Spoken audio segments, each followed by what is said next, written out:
Good afternoon, our viewer and listener of Voice of Teso, Your Choice Radio. Welcome to your ACOR program. ACOR program is where we discuss issues of agriculture, animal husbandry. We talk about poultry, we talk about piggery, we talk about lots of these enterprises. We even talk about issues concerning the crop husbandry.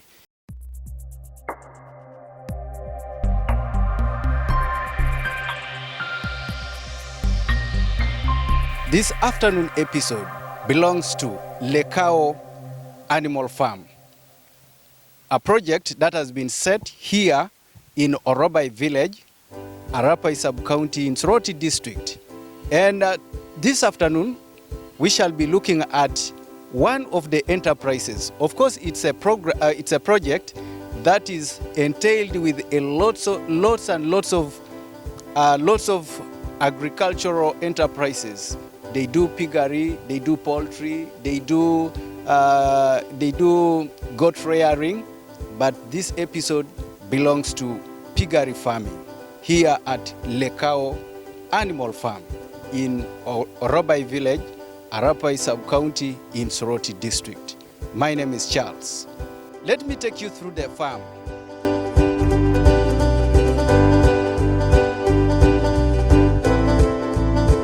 Right here at Lekao Animal Farm, and here, before you go any further, you'll have to look at the gate. Here at the gate, you get a gentleman, or you get a place where you do the disinfection. Now, what we mean here is when you enter into a farm, you may have carried some bacteria from out, and now you are entering into the farm and pass the infections to the animals. So the first thing that you do first is to do the disinfection. As you may have seen it, that we have done with the disinfection, and we are heading right to the farm on my left there, where we are going to see the piggery farm. Like I said before, that in this farm they do a lot of activities here. There is goat rearing, there is piggery, there is a poultry farming where they keep a number of chicken. But as the episode this afternoon, it belongs to this farm, and we're talking about the piggery section that they are doing. First of all, we're going to look at how are pigs kept. What are the challenges? How is someone going to be a beneficiary of piggery? Which type of breeds do they keep here at Lekao Animal Farm? As you can see right there, we have a lady who is behind this. And as you can see, this side, we have a number of pigs that we are going to look at. How are they kept? Where are they brought from? What breeds do they have? How they are fed? How they are actually managed when we talk about diseases, when we talk about the welfare of a pig, when we talk about marketing. So we are going to look at a number of issues in this farm. And on my left here, as you can see, this is a very nice big pig with its piglets. We shall be able to find out how these piglets come to this, from that size of the piglet up to this size of a very big and a mature pig. And you can also see like they are caged. They have, each of these pigs has to stay at a particular point where one is designated to be kept. We shall be looking at how these piglets are fed, how they grow up to the big size. And it is really very interesting here. When you look at this piggery, you find that there is a lady who is behind all this. And we want to talk to this lady. And let me begin by asking you, what's your name, madam? Yeah, thank you so much. My name is Alice Aluno. I am the proprietor of the farm. This is Lekao Animal Farms. We deal in piggery, poultry, goats, and rabbits. Thank you. Thank you. So you deal with the piggery, you have poultry, you have the goats, you have the rabbits, but in this particular program, we want to talk about piggery as an enterprise. Can you tell us, take us through, how did you begin? What is the idea behind Lekao Animal Farm? Lekao Animal Farm. We began in 2017. Okay. We started with 3 pigs. The mother, the sow, 3 sows, those are female pigs. Then we introduced 1 boa, a male. So they began producing in large numbers. So where we used to be was at home in town. Then they became small because they kept on multiplying and people were buying. So we bought the idea. We're like, why don't we expand this business somewhere? So me and my husband, we said, no, let's acquire land somewhere where it is a bit large. Then we take the project the other side, because at home it was a bit small. It was just a plot. So we bought this land. Then now we brought the pigs here. But this is not the end, because you see the other side, we are still making more structures. We need to expand. Here is small, and that's why you see some of the pigs, they are sharing the rooms. So we began with, like I told you, we began with 3. We bought them from local sourcing within Soroti. But one day when I went to Kenya, Naivasha, for some training, I met some Bazungus there who were asking me, what are you doing? What are you doing in there in Soroti? What? I said, no, I'm trying in piggery, but I have never gotten better breed. So he told me, there is a Mzungu,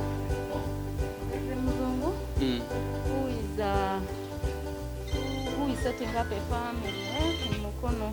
Maybe you get in touch with him. I said, okay. So he gave me the email of that guy. I texted him the following day, and he told me, we have a BCD, even WhatsApped me, sent me photos. Then now I went to buy his breeds from. So I brought now the other breeds. Then I eliminated the other ones I began with. That's where we are now. Okay, you said you started with the 3. How many in particular do you have now? Right now I have 26 sows. Those are mothers, the one that produce. Then I have 2 boas for breeding, and those 2 boas, one I bought from BML Farms in Kampala. Then the sows, I bought them from Nakifuma in Mukono. I didn't want to do inbreeding. That's why I had to buy a boa from another farm, then the sows from another farm. And they are of different genes, but they are all F2 generation. Actually, they are quality pigs compared to the ones we began with in Soroti. So what does the F2 mean? F2 is a second generation. Okay, like the generation. improved breeds of the first generation. Their growth rate is very high. The litter size is high. The what? They are a bit resistant to other diseases, parasites, and then the general body makeup. They are heavy. They have a lot of flesh compared to these other ones. Over the 7th generation, what the ones, the so-called large whites, Cambros, all those ones.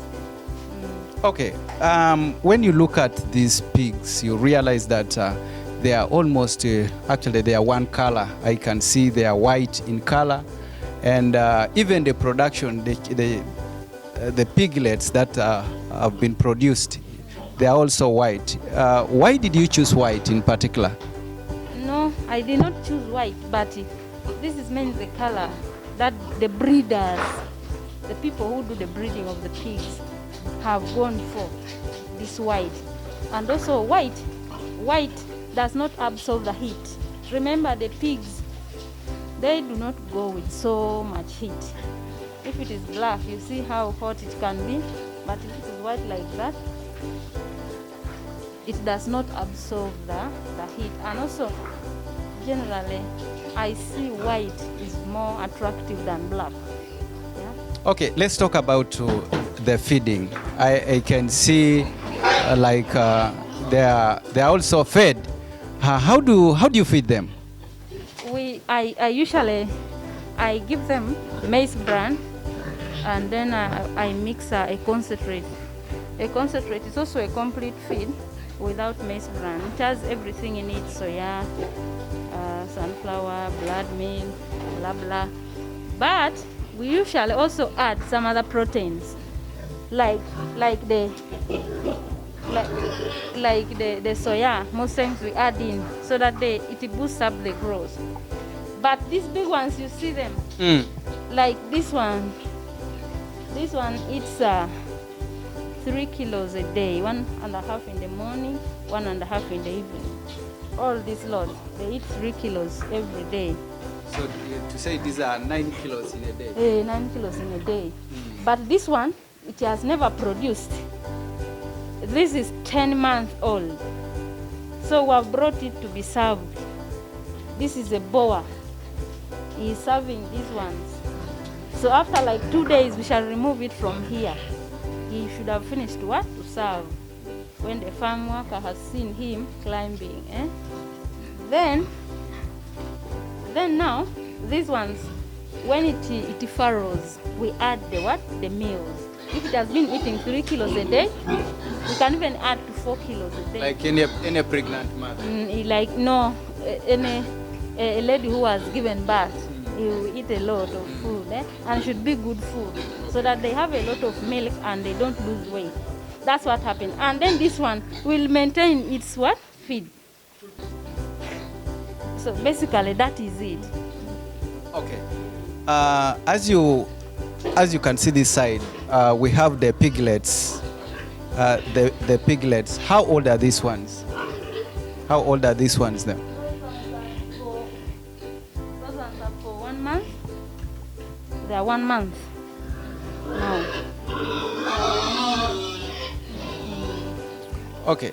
Now, when you talk about feeding, the maize bran, the concentrates, somebody would be able to say, I think this one is expensive for me. Okay. 11 months. Okay. So this one is already Served. Okay. This one is about. It's tired. And that is how they feed. So what happens, can you first demonstrate how do they take the water? That is tap water. It's connected from the tank out. Water is pumped from the water source up the tank. It is wired all over here. Then it comes up to here. Now this pig will press here. Okay. And water flows. Water comes and it takes. It is automatically, even if you put there, without you showing her anything, she will find her levels to take that water. So definitely it has to press this and the water flows and it takes it from down there. No, here. It just takes it direct from here. From there. It will bite here. Hey. So this is like a nipple of a breast. Yes. So it will be sucking or suckling water from that nipple. And you see these pigs here, they are very wise. They don't poo-poo anyhow. Have you seen any poo-poo here? Yeah, I don't see. And they don't poo-poo all the time, by the way. It poo-poos a certain point. So the farm worker will come in the morning, remove those breathing. He remains in a clean place. Yeah, how many workers do you have here? How many people manage this farm? I have like 4 now because of the nature of the work. Some have to go and look after the turkeys. Some have like 2 are here. During time of feeding, they will all stand like this. So they need 2 people.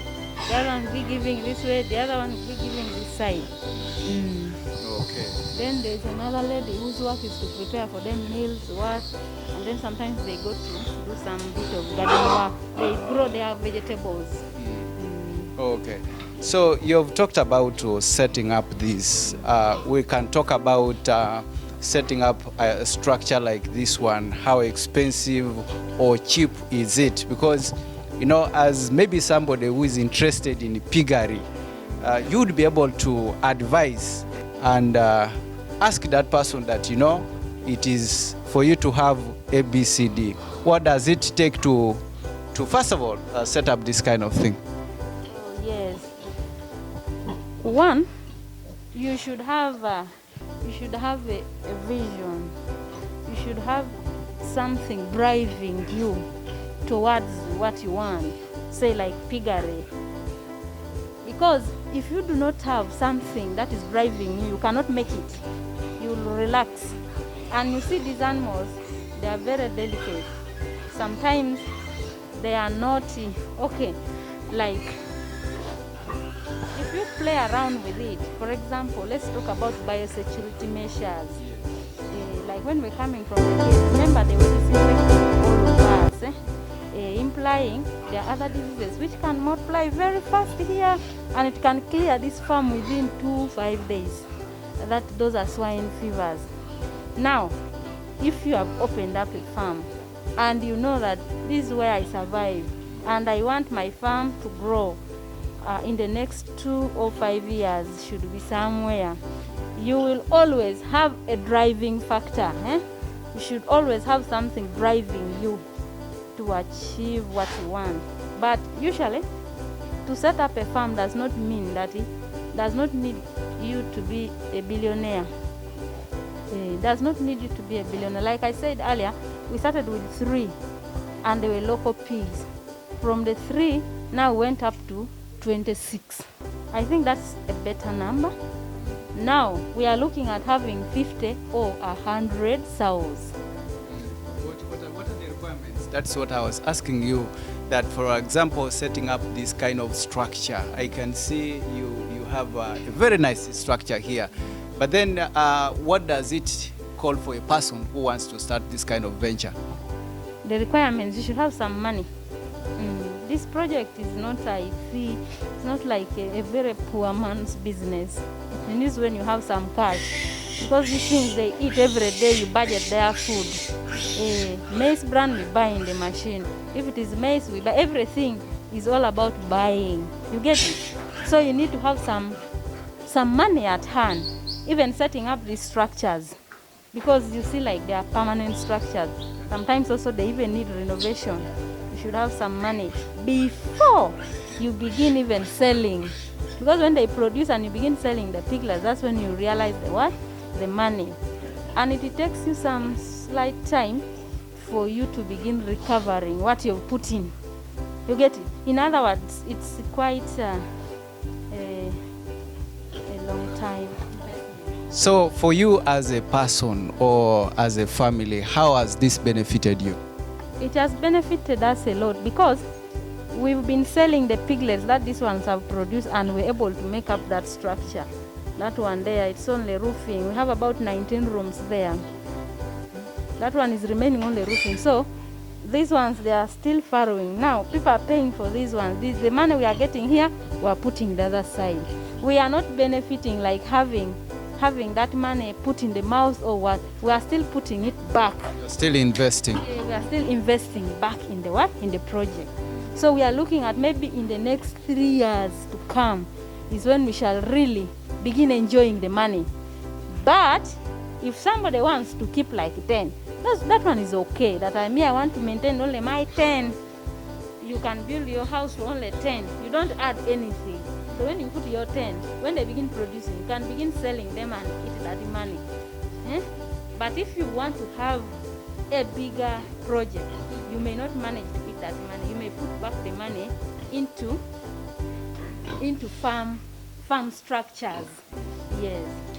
And kapo ijo na are ijo ni pupo kingangina oke program lo joni aitol toko pokwa na ngislo akor ara ire ite joto mo TV te joto ma aipupi joto mo radio and a program lo otoma pakna lolo erai ni jar toma lekao farm animal farm lekao animal farm ejaitoma ochalo lejaitoma temulo arapai ido erai amchalata aluro gesejai kauna anyun bonebe e famulo mamerai lo erai lo ibiro re famulo ebune anyiko kita konye kida lo city anyun bonebe eja ibore ni medauni ijo kwape akorion okinga so across na kamnara kede ipit ipege erai borene polonoi kapo ijoeni ipupi okinga ngina dawali mokino nini kamtosi quantities qualities kerelu ipege luda isoma ngesane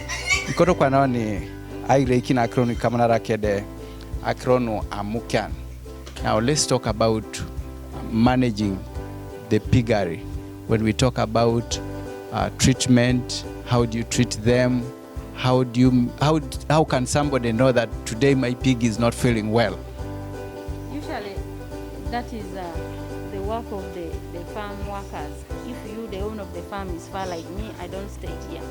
And if they cannot stand, why? There are those ones that cannot stand so fast because they are heavy, maybe they are pregnant.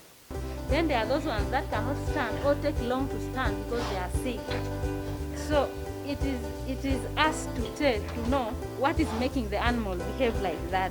So we come in to observe what is the problem. Maybe it has an infection which is causing a disease to the animal. We call for treatment. Even me myself, I can do the treatment. Where I get stuck, I call a veterinary doctor who comes in to help us when things are a little hard. But if pigs, they even rarely fall sick. That's why I like them. They rarely fall sick. If you follow the hygiene, the biosecurity measures, they rarely fall sick. I've only registered with them is these mange, the skin infection, the skin diseases, then worms, because of the hygiene. Sometimes when they take dirty water, dirty food, they develop worms inside them, also the young ones. So we do the deworming, we do routine deworming, like every 2-3 months we deworm, every 1 month we deworm the young ones, but the big ones we deworm after every 3 months.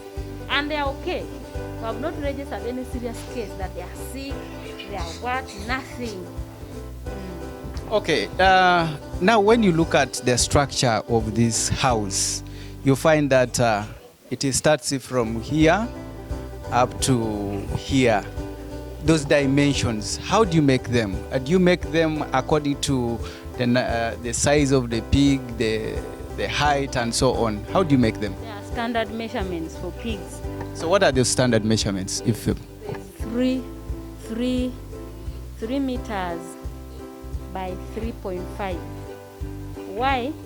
Because that one is a little bigger, larger than here.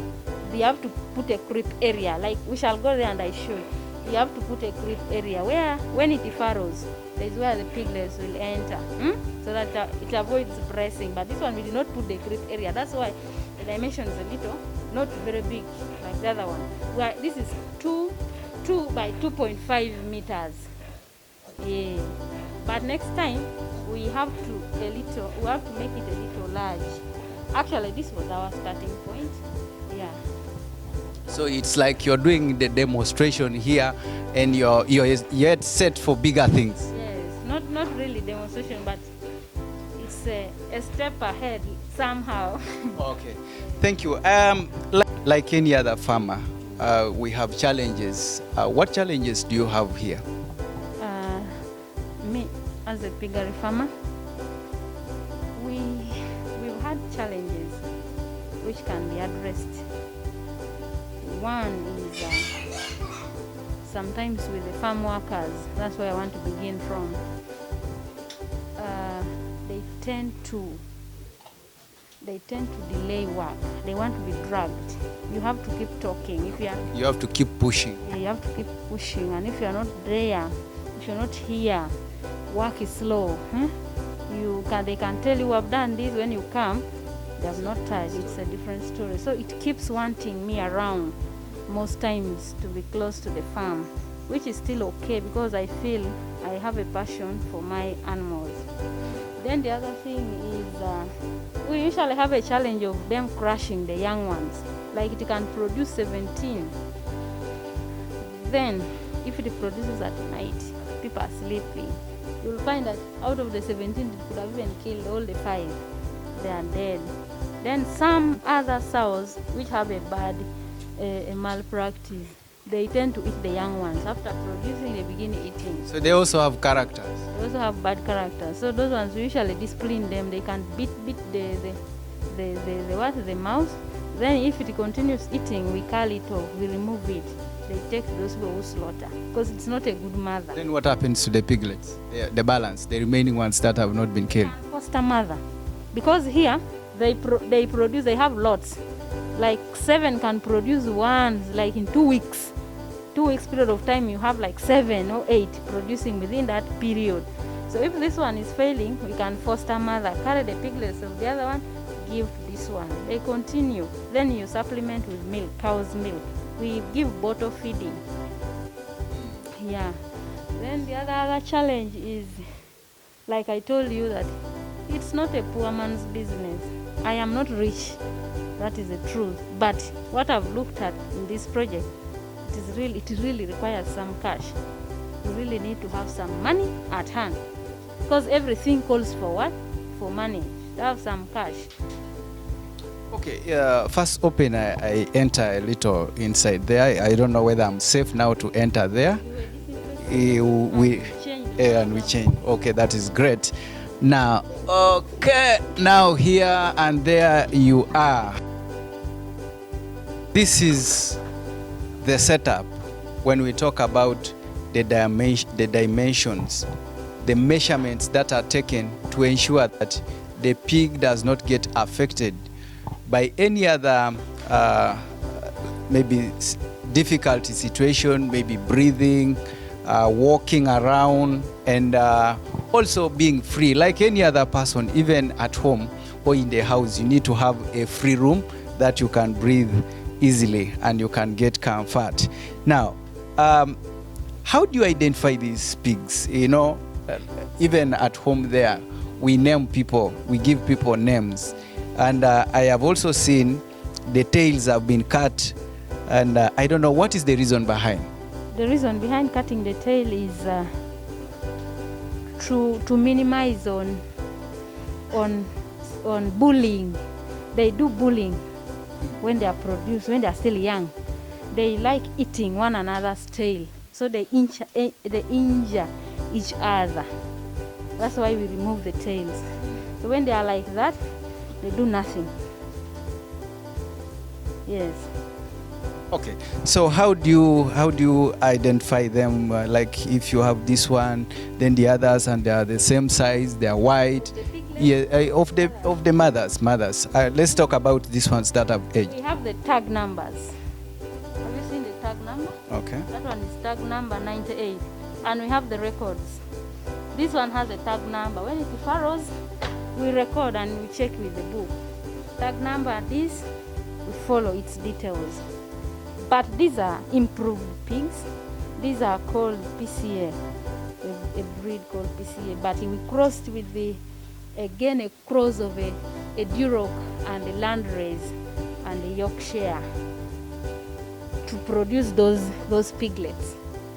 So these are like, those piglets are like a cross of 4 different breeds. So if someone wants to do the same, like crossing, let's talk about crossbreeding, what would one do? For example, if I may want also to cross my other locals, can it work? Your locals are too small. They are very small in a way that the other boa cannot mount on the local. It will break your local. So there's no need for you to say you want to cross a local and the other one. That's one. Then secondly, your local may still carry high local gene percentages than the other one. So you will still be doing nothing. It's better you open up and say, I want to buy something better. Okay. Then every other home has principles. You've talked about disinfecting, whereby if somebody comes here, you need to disinfect. Now, let's talk about crossbreeding. What the principles that you have, maybe can someone bring a pig here and it gets cross bred, and then or it is basically, if someone wants your help, you can be able to at least release one of the boas to go and do some job out. No, we haven't done that so far. But we also fear those diseases, those infectious diseases of these animals. Like I told you, somebody can be having a disease in his farm, but it has not hatched, because it takes 21 days for you to realize that the animal is sick. Now, when they bring a sick animal here, like I don't have a quarantine area where it can be kept for 2 or 3 weeks. Then it brought in to be served. So if I do that, I'll be putting my farm at a risk. And if I lost them, the farmer who brought me his one pig for serving cannot even pay this. I'll be the one to suffer the consequences. So the best I can do is no. Unless I have a boa, I just sell to you that take that one. You go and mate with yours and you own it. Just like that. So if you talk about expectations, you know, government has brought these projects that support farmers. Have you ever gotten in touch with any of these programs to help you, or basically this is a one-man show? And how would you expect, or do you have an expectation of government coming in to help you? Yeah, I would wish that, if possible. In which area then? In both, either in piggery or in goats. Financially? Yes. Any can be okay. I welcome the support. But for now, this is our own initiative. Okay, have you been training other farmers? Because such a farm should be able to benefit the community around. Do you do training of farmers, or basically you also get trained somewhere and come and implement? Not really, but first and foremost, this is my field of professionalism. Yes, that's one. Then secondly, I used to train farmers 10 years ago. I used to train farmers in most areas in Teso. Now that the farm is here, we've been training the community around. They know. Sometimes we gather them somewhere, but I don't allow them enter in. We show them photos on our laptops, what they see, and most of them they buy. They buy, and really they have learned a lot. So the digital era is also helping you? Yes. It avoids mixing up. Well, let's look at the other side and see how basically you're set up. So this is the expansion Madam Aluro was talking about, that in future they are eager to make sure that the farm gets its expansion, and we have another structure being set up here to expand what we have been looking at from the other side when it comes to piggery. This is Lekao. You said 5 years to come, you want this project to be far.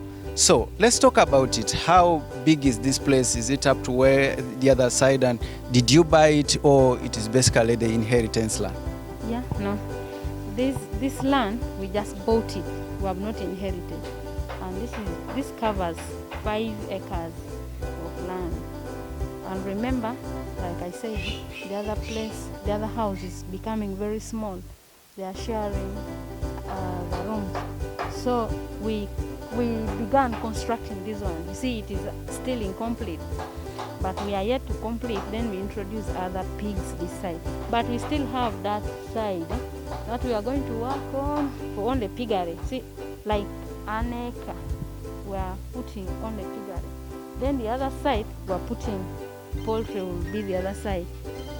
Then down there we are putting beehives in front there. That's why you see that fence Where there. does it end? It goes like this up to... It ends in just close here because we wanted to close for the pig. This end close. Sit in the other side. Go the other side. The other side we are going to put the hives in future. So Okay. basically, this is how this structure you see there. Remember, this is what I was telling you that the other side we did not put a creep area. This Where are the pigs? when they are farrowing. Okay. The mother can be here. After farrowing, you've seen that it has farrowed. It is our responsibility to push them here through this opening. When they enter, we close in the night. So The that... mother remains sleeping this side. Okay, do you want to tell the viewers that a pig is so much intelligent that it can push the young ones inside there? No, Or in the first days, you have to train the young ones. They have to enter there. In the morning, when you open, they come and circle the whole day as you're monitoring. This is done to avoid pressing, killing of the young ones when they are still young. And you know, like the sows, when they finish producing, the body is, they say, well, the body can be heavy, it can press the young, not seeing, not knowing that it has pressed, so they keep on injuring. But when they sleep here at night, they are very safe. In the morning, you just open them, they come and circle as you're seeing. Then during daytime, you can hear when they shout, you run in, but what is happening? You can rescue the life of the piglet. That's why this structure is there. So when they get used to entering, coming, in the evening you just see them entering. Even during daytime, they can run and hide here, stay here. When they want circle, they come and circle. They learn. Then these are feed traps. This is where they will be eating from. Why it is made large like this, so that even the mother can eat here, even the young ones can also have food eaten here. That's why it is not highly raised. Then now the nipple will come, the nipple will not pass here. The nipple will pass behind for taking water. Because if they put here, if there is a dropping of water, it will spoil the what? It will wet the food. And yet the food is not supposed to be wet. It's supposed to be a dry ratio so that it eats less and takes a lot of water. And then these corridors here, you can see the spacing of these corridors here. Where we pass when we are entering. Okay. This is where we pass. Even the pigs, when you want to transport, to move it from here to another room. This is the main road. Okay. Yes. So you come from there up to here, Yes. and then the supervision is done by basically the workers that are within the farm. Yes, within the And farm. they do reports. Yes. They give reports on daily basis Exactly. on how the progress is all about. Exactly. Because today morning at 6, my phone was off. But when I turned on the phone like this, I got a call from one of the workers telling me one pig farrowed in the night. It had given us 17, but it killed 4. I said, now, we didn't know, but I was like, but I've been telling you days ago that sow is about to farrow, you keep monitoring.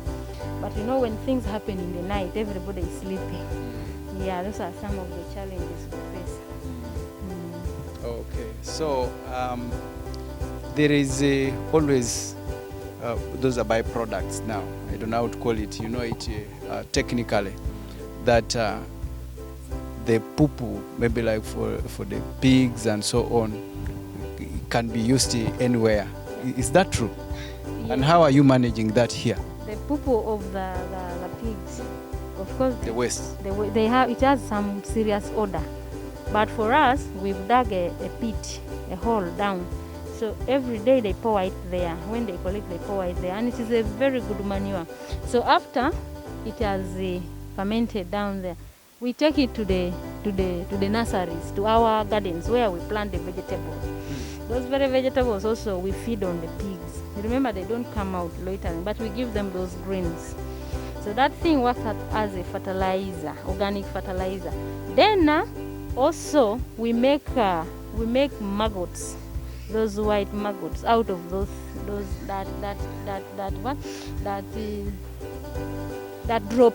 droppings. When they ferment down there, they form the white maggots. So we collect those white maggots, we fry them, then we give back to our pigs to eat. Even the turkeys, they enjoy it. It's so nutritious. That is it. Okay. So basically, that is the episode that we want to carry out this afternoon. This episode belonged to Lekao Animal Farm, located here at Arapai Sub-County in Soroti District. You've heard it from Soroti City. You've heard it from Madam Aluro Alice. She is the one behind all this. And maybe before we close the interview, let's talk about you as a woman, a lady. You know, somebody would begin thinking and say, but this project, a woman. How are you managing as a woman? You have other family issues to attend to. Yes. How, what do you mean, how I'm managing? Yeah, as a woman, you know, this is a venture. Somebody would think a man should be able to be behind it, and management, all those things, because you have also other family issues to attend to. How are you balancing as a woman, such that even other women out there will be courageous enough to say that, you know, it's not about men? No, it's not about only men. It's about your capability, your effort, your knowledge, your intelligence, you know, your creativity to wanting something to happen. That is number one before the man comes in. Because like I told you, when we began at home, I set up my small structures. By the time my husband came in, he was like, what is this? Which rubbish have you put here? Can you remove these things? You're disorganizing my compound. Come on. I said, no, I am going to remove them. Just give me a short time. So I brought in my pigs. So he could come home and he said, you know, these pigs are going to stop my relatives who are Muslim from coming home. I said, no. And friends. And friends. What, you know, these animals are going to be a nuisance here. Are they not going to begin smelling? What? I said, no, please, just give us a small period of time. So when the sows, the pigs began producing, he was seeing how people could come in, buying, giving me money, taking the young ones, giving me money. I said, now, mister, why can't you help me here? Then he said, yeah, I see like you are really determined. Let me look for what? For money. If I get money, I need to buy free land somewhere. So we got this land. Then now, after we got the land, he said, now the land is there, you can work on the project. But still, I did not have the capacity to put the better structure. So he had to come in again to help me. And we joined hands together. The little money he could get somewhere, from his work, I also get from my work. We joined hands together and we said, let's first build up the farm. My name is Alice Aluro. I live in Soroti. This is my animal farm. We deal in piggery, goats, poultry, and then rabbits. My profession, I am Agric officer. That's my field of professionalism. I did crop science, but I majored in animals because I had the passion to keep animals than growing crops. Basing on the climatic conditions of our country, I resorted dealing more in animals than in crops. That's why we are here. And this farm is located in Orobai. This is still under Arapai, Soroti City. And if you want to know more about us, about how we've done piggery, you contact us on 0784 88 2962 or 077 97 30 682. You can also reach us on our emails, alicealuro@gmail.com.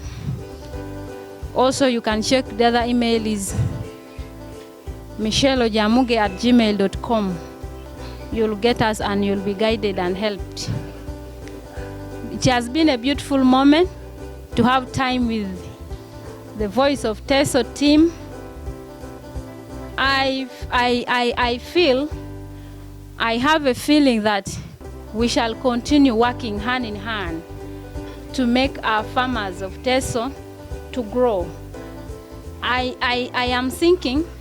am looking forward to seeing to that this farm becomes one of the lead farms in Teso, particularly with God's, with our prayers and our hard work. God will not let us down. I am really very grateful for what we have done. Have a good day. Thank you for coming. Well said by Madame Aluro Alice, a person who has been, who is a trained animal husbandry officer or agriculture officer to that effect. She chose to have this path. She would have been employed by government, maybe as an extension worker, maybe even in the Ministry of Agriculture, but she opted to start with 3 pigs or piglets, and now she has in this house a number of 26 piglets, pigs and piglets, and there are even more because there are over 100, because I can see the production is still going on. We have about 3 expectant pigs, or the 10 pigs that are supposed to produce, meaning she's going to have and reap big from the piggery production. We shall be looking at other programs, other projects, or other enterprises, maybe poultry. We can be talking about rabbits, we can be talking about goats and dairy and other enterprises. But as you who is watching the show, what are you doing? Are you seeing how something can grow from small to big? Madame Aluro here started from a grass-thatched house, that is the setting, and now she has this with lots of ambitions to make sure that she gets more and more in terms of growing economically. My name is Charles. You need to catch up with us on another episode where we shall be talking about agriculture, nothing else but agriculture. You can visit our website on www.voiceofteso.com. You can also visit our Facebook page, that is Voice of Teso, our YouTube page. You can log into Agriventure with Charles and subscribe and be part of the Agric Show. Thank you. Have a good day.